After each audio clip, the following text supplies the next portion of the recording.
Şayet bugün Mescid-i Aksa'nın mahremiyetini koruyamazsak, yarın kem gözlerin Kabe'ye çevrilmesini engelleyemeyiz. Hele şu andaki zihniyetle hiç engelleyemeyiz. İşte bunun için Kudüs kırmızı çizgimizdir diyoruz.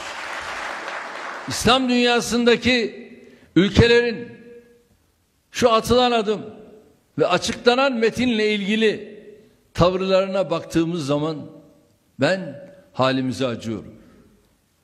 Başta Suudi Arabistan. Sesin çıkmıyor, sesin. Ne zaman çıkacak? Bakıyorsunuz Umman, Bahreyn aynı şekilde.